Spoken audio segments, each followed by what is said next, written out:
Hi everyone, welcome to my channel. ఎలా ఉన్నారండి? అందరూ బాగున్నారా? ఈ చిన్న క్లిప్ అయితే ఎస్టర్డే కూడా వీడియోలో చూసే ఉంటారు కదా. ఇది ఎస్టర్డే వీడియోకి కంటిన్యూస్ అండి. ఇంకా భగవాన్ రూమ్ అంతా క్లీన్ చేసేసి ఇంకా అన్ని ఇట్టయితే సర్దేసుకుంటున్నాను.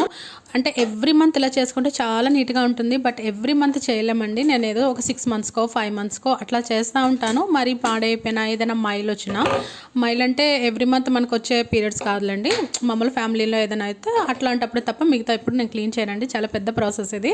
అండ్ నేను నార్మల్గా అయితే నేను కింద పెట్టేసేదాన్ని, అంటే ఫొటోస్ పెట్టేశాక సాయిబాబాని కిట్టయ్యని కింద పెట్టేసేదాన్ని. బట్ ఏదో వీడియోలో విన్నానండి, అంటే ఈ లోటస్ ఫ్లవర్స్ అనేసి వెండి ఫ్లవర్స్, కాయిన్స్ ఇవన్నీ దేవుడి దగ్గర పెట్టేటప్పుడు ఏదో క్లాత్ మీదైనా ఏదో పీట మీదైనా పెట్టాలి, అలా కింద పెట్టకూడదు అని విన్నాను అనమాట. అంటే చిన్న చిన్న ఐడల్స్ ఉంటాయి కదా వినాయకుడు, అవి.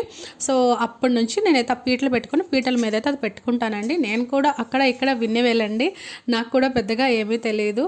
అన్నీ ఇట్లా పెట్టుకుంటే మాత్రం చాలా బాగుంటుంది. అండ్ గౌరీదేవిది చూస్తున్నారు కదా, ఇదే గౌరీదేవిని నేను నీట్గా కలర్స్ వేసుకుని అయితే అక్రిలిక్ కలర్స్తోనే వేసుకున్నానండి. ముందు ఎల్లో వేసేసి దానిపైన రెడ్ అండ్ వైట్ పెట్టాను. మీకు లాస్ట్ వీడియోలో కూడా చెప్పాను, పసుపు రాసి పెడితే 2 రోజులకే బూజులా పడుతుంది అనేసి. అలానే మనం 2 డేస్కి క్లీన్ చేసుకుంటే అది పాడైపోద్ది కదా, అందుకని.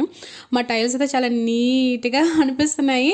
బట్ ఇది 1 month ముచ్చటైనండి. మళ్ళీ వెంటనే అంటే మనం మెయిన్ పెద్దది దీపాలు, ఏమైనా పెద్ద దీపాలు పెట్టినా అగరబత్తుల వలన హారతి ఇస్తాం కదా, కర్పూరం వల్లనే బ్లాక్ అవుతుంది. అండ్ ఈ మ్యాట్ అయితే నేను డిమార్ట్లో తీసుకున్నానండి, చాలా బాగుంది. జస్ట్ 300 పడింది నాకు. మండే అయితే ఫుల్ ఎండ వచ్చింది, అమ్మాయి అనిపించింది. ఆ ఎండను చూసాక నా మొక్కలకి నాకు ప్రాణంగా అసలు లేచి వచ్చిందండి. అస్సలు ఎండే లేదు. వారం 10 రోజుల వరకు అలా చీకటిగానే ఉండేది, మబ్బుగానే ఉండేది. ఇది నా షార్ట్ వీడియో. ఐ హోప్ మీ అందరికీ నచ్చుంటుంది. నచ్చుంటే మాత్రం వెళ్ళే ముందు లైక్ చేసుకొని సబ్స్క్రైబ్ చేసుకోండి.